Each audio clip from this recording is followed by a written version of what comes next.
I was looking at, I was out there, I listened to your speech. It was a beautiful speech. You said that, they asked you about your Hispanic fans, and you gave a shout out to your Hispanic fans, your Mexican fans, your Asian fans, white fans, and stuff like that.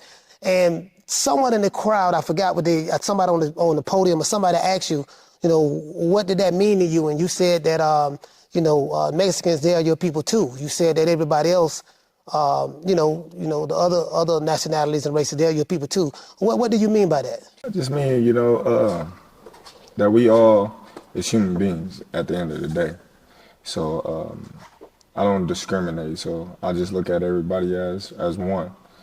I might be black, they might be Mexican, white, Asian. It doesn't matter. We all breathe the same air. So I just look at us as one. A lot of your critics, they did everything in their power to try to tear you down. As you know, they've been doing this for years. Everything they said you couldn't do with Canelo, you was able to do it. You was able to do some things. We can break the fight down, but I'm really not going to get into it because we got a chance to really look at it again 1,000,000 times on Netflix. But you did some remarkable things that day. And then what I loved about it is after your victory, you was very humble in the ring. You got emotional. I never seen you get emotional before. Explain to everybody why, what was that feeling like and what made you get emotional? It was a long road. Yeah. Faced with the roadblocks that I was faced with, a lot of people not knowing what was going on inside of my career or what I was dealing with, being blocked out and being railroaded, people making up their own narratives like, oh, he shouldn't have signed back with Top Rank. He should have signed with PBC.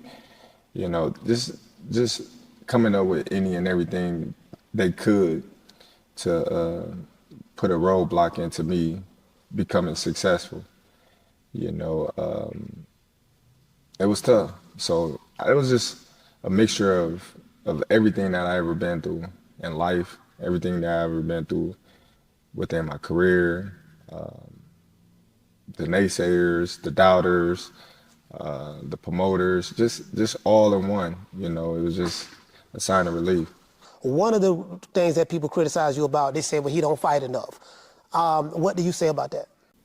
I don't care what people say. It never affect me because they're not the one that's in there, taking the blows or going through those crazy training camps.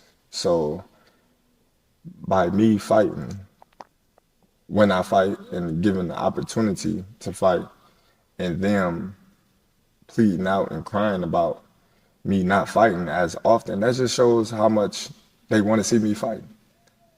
You talk all that negative things about me, but you're like, oh, he don't fight enough. Well, if I'm not as great as y'all think I am or y'all say that I'm not, why you want to see me fight so bad? That burning desire not to lose, where does that come from, that competitive spirit? Man, it's just something in all the greats. If you look at all the greats in any sport, they always was hungry to be the best. They wanted to prove that they was the best. They wanted to show the world and show everybody that they was the best.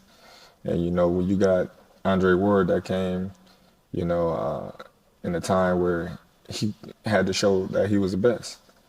Terence Crawford had to show he was the best. Shakur Stevenson, he's showing the world that he's the best. You just need, the opportunities, like I once had. It comes, it's the Mamba mentality, the Jordan killer instinct. We all have it. You went through so much. You had a promoter who, pretty much tore you down in the public. Seemed like he tried to devalue you. And then you went through a lot of media pressure where it seemed like they was putting out hit pieces against you. But that's kind of over with now. There's still some of them still trying to say little sly things. But as you said before, after the fight, what can you say now? There's nothing to say. You get what I'm saying?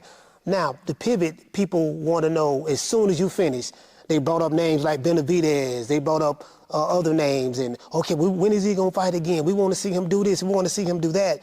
And it appears that your critics are moving the goalposts again. Do you feel that you have anything else to prove at this point? As it appears that every time you do something, the goalposts are getting moved. That's the way I see it. But how do you feel about that? Well, of course, it's going to be like that because They they looking for that one fighter that can dethrone me. Just so they can say, I told you so, this, that. You know, me daring to be great with Canelo was all about a money grab at first. Yeah. It was all, he just in there for a paper, a check. Yeah, payday. Yeah. You know, he's not looking to win. He's just looking to do like Charlo and everybody else did, which me hearing that and seeing the things that people were saying about me was disrespectful, so after I won, it was a different narrative. Now it's all, well, since Canelo didn't fight Benavidez and Benavidez went up in weight, you need to fight Benavidez so we can justify, if you're good or not. Or you need to fight this guy so we can justify if you're good or not. I don't have nothing to prove anymore. I don't have nothing in the world to prove to nobody. Never did. Like I said, I never was picking to fight Canelo for them. I did it for me and my legacy.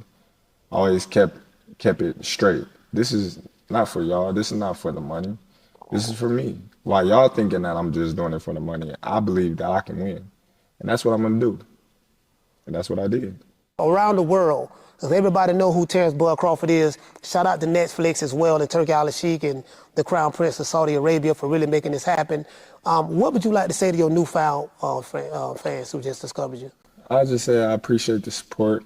A lot of people don't understand when I say I did it my way, but going against the promotional companies and, going head to head with managers and advisors and things like that, with everybody's against you, everybody's trying to tarnish what you have accomplished, and to come out on top, it's a beautiful feeling. And my fans, the ones that supported me through it all, appreciate each and every one of y'all, and Terence Crawford legacy will live on. Man, I'm out of here, bro. Let's go. Man, I'm out of here, bro. Let's go.